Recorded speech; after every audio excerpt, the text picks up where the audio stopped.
रुको रुको, क्या आप लोग भी क्लास 10th में है? तो इस वीडियो को भूल कर भी स्किप नहीं करिएगा, क्योंकि इस वीडियो में आप लोगों को बोर्ड एग्जाम में पूछने वाले, बहुत ही बार बार पूछे जाने वाले एक बहुत ही महत्वपूर्ण क्वेश्चन लेकर आए। ठीक है, अवतल दर्पण में सिद्ध करें ए बराबर r/2, जो बहुत ही मोस्ट वीवीआई क्वेश्चन है और बार बार फिजिक्स के बोर्ड एग्जाम में वो 6 अंक लघु है दीर्घ उत्तरीय प्रश्न पूछता है, इसलिए इस वीडियो को आप लोग भूल कर भी स्किप नहीं करिएगा। और अगर आप लोग नए हो इस चैनल पर, रेगुलर सब्सक्राइब भी जरूर कर दीजिएगा। चलिए तो क्वेश्चन की ओर चलते हैं। क्वेश्चन है हमारा, अवतल दर्पण में सिद्ध करें एफ बराबर r/2, यानी एफ बराबर r/2 सिद्ध करना है। यह दीर्घ में पूछता है, हर साल पूछता है और इस साल भी पूछने का चांस है। ठीक है, कन्फर्म नहीं बोल सकते क्योंकि इस प्रकार का और भी क्वेश्चन है। चलिए तो देखिए यहाँ पर सबसे पहले आप लोगों को दिखाई दे रहा होगा अवतल दर्पण। ठीक है, क्या है? अवतल दर्पण। अब सबसे पहले अवतल दर्पण है तो एगो अवतल दर्पण बनाएंगे। ठीक है, अवतल दर्पण देखिए,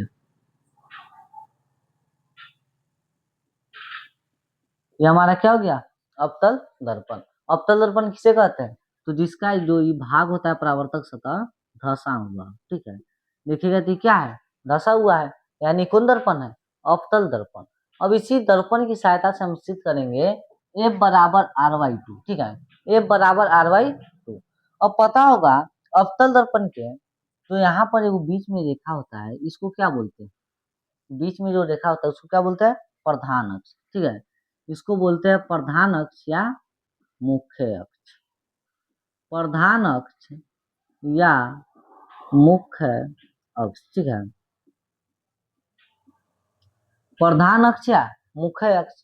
अब इसके सहायता से सिद्ध कैसे होगा अवतल दर्पण में एफ बराबर r/2? बहुत ही ध्यान से समझिएगा। ठीक है, अब यहाँ पे दिखाई दे रहा होगा, इसमें अभी कुछ नहीं किया है, सिर्फ एक वो अवतल दर्पण बना है। ठीक है, एक वो अवतल दर्पण बना है।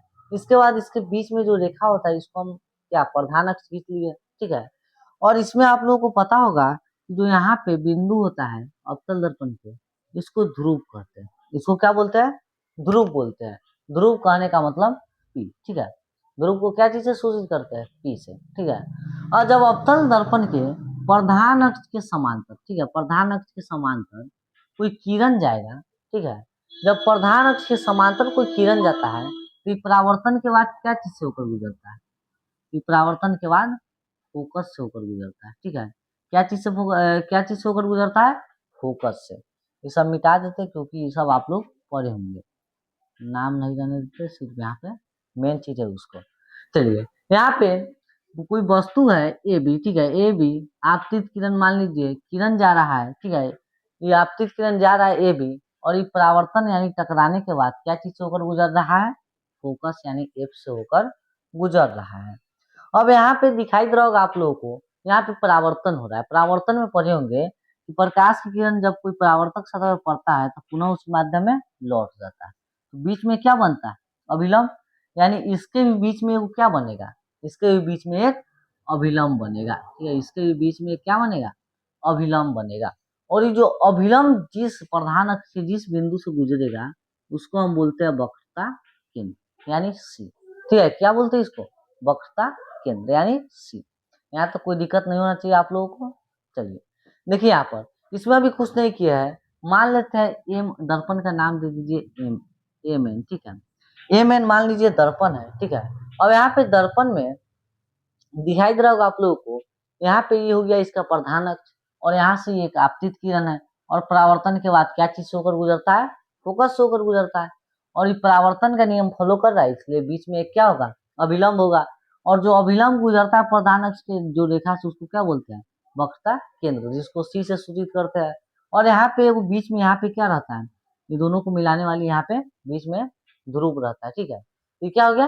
ध्रुव हो गया। ठीक है, अब यहाँ पे इसका सेम लिखना है हिंदी। अब हिंदी कैसे लिखेंगे? तो जैसे जैसे इसमें बनाए हैं वैसे वैसे हिंदी लिखेंगे। ठीक है, सबसे पहले यहाँ पे लिखेंगे माना कि, माना कि यहाँ पे देखिए दर्पण क्या है? एम एन एक अवतल दर्पण है, यानी यहाँ पे लिखेंगे माना कि एम एन एक अवतल दर्पण है। कौन सा दर्पण है? अवतल दर्पण है। जैसे जैसे चित्र बना है वैसे वैसे हिंदी लिखेंगे। और आप लोग अगर नए होंगे इस चैनल पर, रेगुलर सब्सक्राइब भी जरूर कर दीजिएगा, क्योंकि मोस्ट वीवीआईसी क्वेश्चन मिलेगा आप लोगों को इस पर। अब यहाँ पे ये तो अवतल दर्पण हो गया ना। इसके बाद यहाँ दिखाई दे रहा होगा ये भी एक क्या है, आपतित किरण है ना। और यहाँ पे ही परावर्तित किरण है, और यहाँ पे देखिएगा इसका ध्रुव P है और इसका वक्रता केंद्र क्या है, C। ठीक है, माना कि Mn एक अवतल दर्पण है जिसका, ठीक है, जिसका ध्रुव P तथा वक्रता केंद्र C है। चलिए यहाँ पे जैसे जैसे लिखे वैसे वैसे, जिसका ध्रुव P और वक्रता केंद्र C है। इसके बाद ए भी एक आपतित किरण जो प्रधान अक्ष के समांतर जा रही, ठीक है, लिखेंगे ए बी एक आपतित किरण है, ठीक है, ये भी एक आपतित किरण है जो प्रधान अक्ष के समांतर जाती हुई, प्रधान अक्ष के समांतर जैसे जैसे बनाए वैसे वैसे, यहाँ पे प्रधान अक्ष के समांतर ए बी एक आपतित किरण जा रहा है, और जैसे यहाँ आपतित किरण पड़ रहा है परावर्तक सतह पर, परावर्तन के बाद क्या चीज से होकर गुजर रहा है, तो ये परावर्तन के बाद फोकस से होकर गुजर रहा है। सेम यही लिखेंगे, ए भी एक आपतित किरण है जो प्रधान अक्ष के समांतर जाती हुई परावर्तन के बाद क्या चीज से होकर गुजरती है, फोकस से होकर गुजरती है। ठीक है, समांतर जाती हुई परावर्तन के बाद फोकस क्या चीज से, फोकस यानी एफ से होकर गुजरती है। यहाँ तो कोई दिक्कत नहीं होना चाहिए, यहाँ पे सिर्फ जो हम लिखे वही लिखे है, जो चित्र में है वैसा ही हिंदी है। माना कि एम एन एक अवतल दर्पण है, यानी एम एन क्या माने है, एक अवतल दर्पण है, ठीक है, जिसका ध्रुव P, इसका जो ध्रुव है क्या है, इसका ध्रुव P है और इसका वक्रता केंद्र C है। इसके बाद ये भी एक आपतित किरण है, समझिए कंसेप्ट को समझिएगा, आपने हिंदी लिखाएगा, ये भी एक आपतित किरण है, ठीक है। अब आपतित किरण परावर्तन के बाद क्या चीज से होकर गुजरता है, फोकस से, वही लिखिए कि यह जो आपतित किरण है क्या चीज से होकर गुजरता है, फोकस से। और परावर्तन में एक अभिलंब भी बनता है, तो यहाँ से वो क्या खींच दिए, अभिलंब खींच दिए, और जो अभिलंब खींचे क्या चीज से होकर गुजरता है, सी, यानी वक्रता केंद्र से होकर, वक्रता केंद्र से होकर गुजरता है। बस इतना ही चित्र में है। यहाँ पे लिखेंगे BC एक अभिलंब, ठीक है, BC एक क्या है, अभिलंब है, जैसा कि चित्र में दर्शाया गया है। चलिए, यहाँ तो कोई दिक्कत नहीं होना चाहिए, जो हम चित्र बनाए वही हिंदी। यहाँ पे BC एक अभिलंब, ये जो BC है क्या है, BC क्या है, तो BC एक अभिलंब है, और यही चित्र में दर्शाया गया वही लिख दिए, जैसा कि चित्र में दर्शाया गया है। ठीक है, यहाँ तो कोई दिक्कत नहीं ना। चलिए, यहाँ पे माना कि MN एक अवतल दर्पण है जिसका ध्रुव P तथा वक्रता केंद्र C है। ये भी एक आपतित किरण है जो प्रधान अक्ष के समांतर आती हुई परावर्तन के बाद क्या चीज होकर गुजरती है, फोकस से होकर गुजरती है। ठीक है, उसके बाद BC एक क्या है, अभिलंब है, यही चित्र में क्या कर दिया है, दर्शा दिए। ठीक है, अब यहाँ पे आप लोगों को सिद्ध करने के लिए इतना हिंदी समझ में आ गया होगा, हिंदी अच्छे तरीका से। अब सिद्ध करने के लिए सबसे पहले देखिए, यहाँ पे परावर्तन दिखाई दे रहा होगा, यहाँ पे क्या हो रहा है, प्रकाश का परावर्तन। ठीक है, क्या हो रहा है, परावर्तन। इस चित्र को सबसे पहले नीचे कर लेते हैं, अगर आप लोग स्क्रीनशॉट लेना चाहते हैं ले लीजिएगा इसका। चलिए,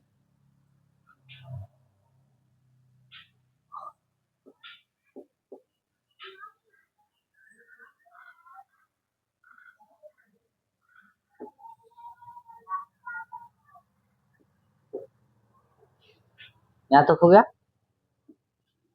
इसको थोड़ा और नीचे कर लेते हैं जिससे बहुत ही अच्छा तरीका से समझ में। अब क्या करेंगे, यहाँ पे दिखाई दे रहा होगा प्रकाश का परावर्तन हो रहा है। ठीक है, क्या हो रहा है, प्रकाश का परावर्तन। पढ़े होंगे आप लोग क्लास 10 में, प्रकाश का परावर्तन। ठीक है, और ये प्रकाश के परावर्तन में यहाँ पे अभिलंब है, क्या है, अभिलंब। अब परावर्तन के नियम में पता होगा, यहाँ पे परावर्तन के नियम में पता होगा, जो कोण आई होता है बराबर होता है कोण आर का, पता है ना। कोण आई बराबर क्या होता है, कोण आर, यानी आपतन कोण बराबर होता है परावर्तन कोण को। ठीक है, आपतन कोण होता है बराबर परावर्तन कोण का। अब यहाँ पे क्या बनेगा, कोण आई बनेगा, यहाँ पे कोण आर। लेकिन यहाँ सिद्ध करने के लिए आप मान लीजिए ये पहला का कोण है और ये क्या कोण है, दूसरा कोण है। ठीक है, कोण एक कोण दो, यानी पहला कोण आई दूसरा कोण। अब देखिए परावर्तन के नियम से दोनों बराबर होगा, क्योंकि आपतन कोण बराबर परावर्तन कोण। देखिएगा परावर्तन में यही ना परावर्तन होता है, तो यहाँ आपतन कोण बराबर होता है परावर्तन कोण का, यानी परावर्तन के नियम से जो कोण एक है कोण दो के क्या होगा, बराबर होगा। ठीक है, इसलिए यहाँ पे क्या करेंगे, लिखेंगे यहाँ पे कोण एक बराबर कोण दो, क्या चीज से है, परावर्तन के नियम से, परावर्तन के नियम से, परावर्तन के नियम से। मान लीजिए इसको समीकरण एक, परावर्तन के नियम से तो ई कोण बराबर हो गया।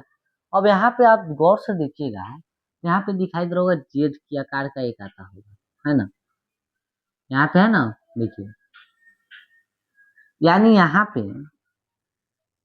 यही ना बन रहा है, सेम जेड के आकार का है। और ये मैथ के रूल में नियम में देखिएगा, तो एकांतर कोण की दृष्टि से जो यहाँ वाला कोण होता है वो यहाँ वाला कोण के बराबर होता है। ठीक है, एकांतर कोण से जो यहाँ का कोण होता है वह यहाँ का कोण का क्या होता है, बराबर। यानी अगर यह 30 डिग्री कोण है तो ये भी कितना डिग्री होगा, 30 डिग्री। अगर ये 60 डिग्री है तो ये भी 60 डिग्री। यानी एकांतर कोण की दृष्टि से देखेंगे तो जो यहाँ का कोण है वह यहाँ के कोण का क्या होगा, बराबर होगा। इसको मान लीजिए कोण थी, यानी यहाँ का कोण इसके कोण एक बराबर होगा कोण तीन से। ठीक है, यहाँ पे सेम लिखेंगे कोण एक बराबर कोण तीन, क्या चीज से, एकांतर कोण से, एकांतर कोण से। इसको मान लीजिए समीकरण दो।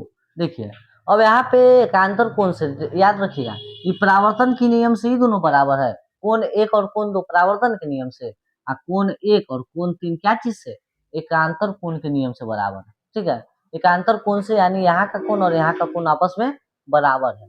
अब यहाँ पे दिखाई दे रहा है कोण एक बराबर कोण दो, और यहाँ पर कोण एक बराबर, यहाँ पे क्या माने हैं, इसको क्या माने हैं, कोण तीन, तो यहाँ पे क्या लिखेंगे, कोण तीन। ठीक है, क्या लिखेंगे, कोण तीन।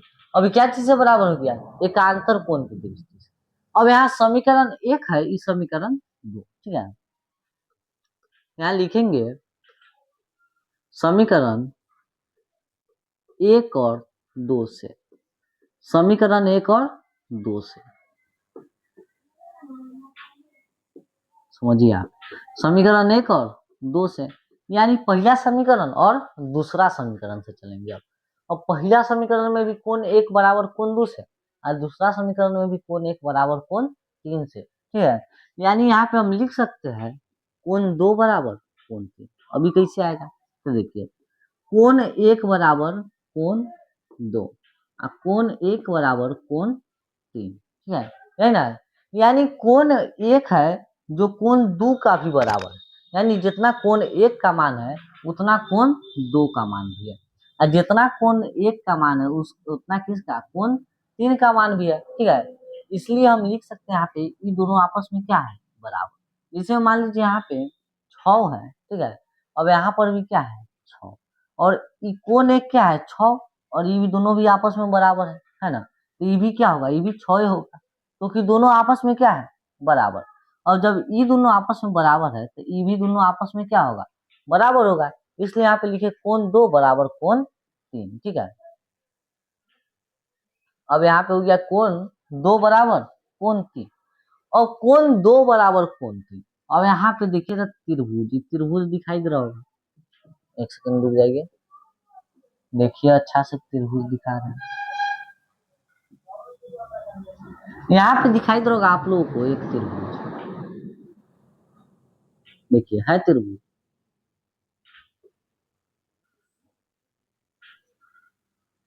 यहाँ पे एक त्रिभुज दिखाई दे रहा होगा, है ना। अब इस त्रिभुज में क्या है, जो यहाँ का कोण है और यहाँ का कोण आपस में बराबर हो गया, कोण दो बराबर कोण ठीक, ठीक है, दोनों आपस में क्या हो गया, बराबर हो गया। अब पढ़े होंगे आप लोग त्रिभुज में, ठीक है, त्रिभुज में पढ़े होंगे कि जो जब कोई भी दो कोण बराबर होता है, ठीक है, तो उसके आमने सामने की भुजा क्या होता है, बराबर होता है, ठीक है। यानी यहाँ पे हम लिखेंगे त्रिभुज, कौन त्रिभुज है, बी एफ सी से, ठीक है, त्रिभुज बी एफ सी से। अब त्रिभुज बी एफ सी से देखिए, अब यहाँ पे कोण दो के यहाँ बराबर क्या है, सीके सीके वाला भुजा सी एफ है, और कोण यहाँ पे 3 के बराबर बराबर वाला क्या है, बी एफ है ना। यानी हम यहाँ पे लिख सकते हैं जो सी एफ वाला भुजा है, ये सी एफ है ना, ये जो बी एफ है इसके क्या होगा, बराबर होगा, ठीक है, बी एफ के बराबर होगा, कोई दिक्कत यहाँ तक। जो ये भुजा है कोण 2 के सीके सीके वाला, वो कोण 3 के सीके सीके वाला क्या होगा, बराबर, ये दोनों भुजा आपस में क्या होगा, बराबर होगा। इसको मान लीजिए आप लोग समीकरण 3, समीकरण 3। अब यहाँ पे दिखाई दे रहा होगा दर्पण का द्वारक, है ना, दर्पण का द्वारक यानी चौड़ाई, अगर यहाँ छोटा रहता तो ये जो बिंदु है, ये बिंदु पी पर ही होता ना। ऐसे देखिए यहाँ पे, जैसे यहाँ पे ऐसा ही ना है, अगर मान लीजिए ये इधर है, अगर दर्पण का द्वारक छोट कर दिया जाए तो ये जो यहाँ पे ये जो भुजा है वो भुजा क्या है, यहीं पे चल जाएगा, ठीक है। यानी ये भुजा डायरेक्ट क्या हो जाएगा, इसी भुजा पे आ जाएगा, ये भुजा और ये भुजा क्या हो जाएगा, बराबर हो जाएगा, ठीक है। यानी अगर ये छोटा तो ये भी यहाँ चलाएगा, यानी दोनों आपस में क्या हो जाएगा, बराबर हो जाएगा। इसलिए यहाँ पे लिखेंगे क्योंकि दर्पण का द्वारक छोटा है, इसलिए बिंदु क्या है, बिंदु बी, बिंदु पी पर, बिंदु पी पर ही होगा। चलिए यहाँ तक कोई दिक्कत, यानी अगर दर्पण का द्वारक छोट कर दिया जाए, ठीक है, दर्पण का द्वारक छोटा है, यानी अगर ये छोटा होगा तो ये बिंदु दोनों आपस में क्या हो जाएगा, बराबर हो जाएगा। यानी जो इस प्रकार है ये भी क्या हो जाएगा, आपस में एक दूसरे के बराबर हो जाएगा, सेम यही लिख दी है, ठीक है। अब जैसी बराबर होगा तो यहाँ हम लिख सकते हैं जो ई भुजा है इतना नीचे चल जाएगा, जाएगा ना, मतलब ये, अब जो ई भुजा नीचे ना जाएगा, ये ऊपरे रह जाएगा, ठीक है। अब नीचे जाएगा यानी जो बी एफ बराबर क्या हो जाएगा, पी एफ हो जाएगा। इसलिए जो बी एफ भुजा है क्या चीज का बराबर हो जाएगा, पी एफ का बराबर हो जाएगा, कोई दिक्कत। इसको मान लीजिए समीकरण 4, क्या मान लेते हैं, समीकरण 4, ठीक है। अब यहाँ पे आप लोग एक चीज दिखाई दे रहा होगा, समीकरण 3 तथा 4 से, समीकरण 3 तथा समीकरण 3 तथा 4 से, अब समीकरण 3 तथा 4 से दिखाई दे रहा होगा आप लोगों को कि यहाँ पर सी एफ बराबर बी एफ, सी एफ बराबर बी एफ, और यहाँ पर बी एफ बराबर पी एफ, यानी बी एफ के बराबर में ही ये है बी एफ के बराबर में ही ये है और बी एफ के बराबर में भी ये है, यानी अभी दोनों आपस में क्या होगा, बराबर होगा। यानी यहाँ पे हम लिख सकते हैं सी एफ बराबर पी एफ, कोई दिक्कत देखिए, क्योंकि यहाँ पे सी एफ बराबर बी, यानी बी एफ बराबर सी एफ और बी एफ बराबर पी एफ, अब दोनों में बी एफ है यानी दोनों का आमने सामना का भुजा क्या होगा, यानी दोनों आपस में क्या हो जाएगा, बराबर हो जाएगा, यानी सी एफ बराबर पी एफ। अब यहाँ पे लिखेंगे, बस आप लोगों का बन गया, यहाँ लिखेंगे। अब यहाँ पे दिखाई दे रहा होगा आप लोगों को, ये भुजा पे ध्यान दीजिए, यहाँ पे जो ये भुजा है, यहाँ पर P है, यहाँ पर F है और यहाँ पर C है, ठीक है। यहाँ पे क्या है, C। अब यहाँ पे बतलाइए, अगर ये पूरा निकालना होगा हमको, ये पूरा, तो क्या लिखेंगे, CP लिखेंगे ना, पूरा क्या हो गया, पूरा CP, ठीक है। अब अगर यहाँ पे दिखाई दे रहा होगा CF और यहाँ PF, यानी अगर इसको हम इस प्रकार भी लिख सकते हैं, CF प्लस PF लिख सकते हैं ना, यानी दोनों के जोड़ेंगे तो पूरा निकलेगा ना। इसे यहाँ पे मान लीजिए ये जो है, इसको हम तोड़ दिए, ठीक है, इसको 4 लिख दिए, इसको यहाँ पे हम 3 लिख दिए, क्या लिख दिए, 3। अब इसको तोड़ दिए, हम क्या कर दिए, तोड़ दिए, अब फिर इसको जोड़ेंगे तो पूरा निकल जाएगा, यानी 7 निकल जाएगा ना, और ठीक है, ये क्या निकल जाएगा, 7। तो यहाँ पे हम लिख सकते हैं कि जो यहाँ PC है, यहाँ P से पूरा का जो दूरी है, ठीक है, ये क्या है, CF प्लस PF है, यानी दोनों का जोड़ है, ये दोनों का क्या है, जोड़। देखिए ये पूरा का दूरी है, ये आधा और ये आधा मिलकर पूरा हो गया, यानी यहाँ हम लिख सकते हैं, यहाँ जो PC पूरा क्या है, PC पूरा क्या है, PC बराबर CF प्लस PF, ठीक है, CF प्लस PF हो गया। यहाँ तक कोई दिक्कत नहीं होना चाहिए। अब PC है तो PC और CF है तो CF, प्लस है तो प्लस।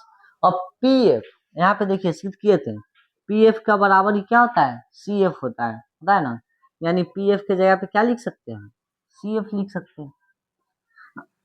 अब यहाँ पे PC बराबर एगो एगो कैगो 2CF हो गया ना, एगो CF ये और एगो CF ये, क्या हो गया 2CF। अब त्रिभुज बोलते हैं, यहाँ दर्पण में देखिएगा तो यहाँ पे तो P है, यहाँ पर F है और यहाँ पर C। अब दर्पण में बतलाइए, ये जो पूरा दूरी होता है इसको क्या बोलते हैं, चिन्ह परिपाटी के अनुसार ये पूरा को बोलते हैं R, पूरा को क्या बोलते हैं, R बोलते हैं, ठीक है। और ये जो आधा होता है इसको F बोलते हैं, इसको क्या बोलते हैं, F बोलते हैं, ठीक है, इसको भी F बोलते हैं, ठीक है। यानी दर्पण के अनुसार देखिएगा तो क्या होता है, दर्पण में CF को बोलते हैं हम F, ठीक है, और यहाँ पे PC को बोलते हैं R, PC को क्या बोलते हैं, R, यानी PC के जगह पे R लिख सकते हैं, और ये 2 C यहाँ CF के जगह पे क्या लिख सकते हैं, CF के जगह पे लिख सकते हैं क्या, F, बस R बराबर 2F, एगो ये सिद्ध हो गया, ठीक है। अभी जो गुना में है दिखाई दे रहा होगा, दो क्या चीज में, गुना में। अब गुना बराबर की साइड क्या चीज में जाएगा, तो गुना बराबर के इस साइड भाग में चल जाएगा 2, और ये बच जाएगा F, यानी F बराबर R/2 या R बराबर 2F। यही आप लोगों का क्या हो गया, अवतल दर्पण में, अवतल दर्पण में यह सिद्ध हो गया। और R बराबर क्या होता है, R बराबर पता होगा वक्रता त्रिज्या, ठीक है, R बराबर वक्रता त्रिज्या, और उसके बाद F बराबर फोकस दूरी,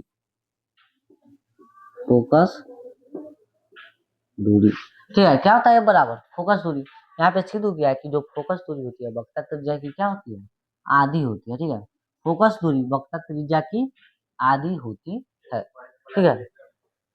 चलिए यहाँ पे लिख देते हैं, ऑब्जेक्टिव के लिए बहुत VBI है, फोकस दूरी वक्रता त्रिज्या की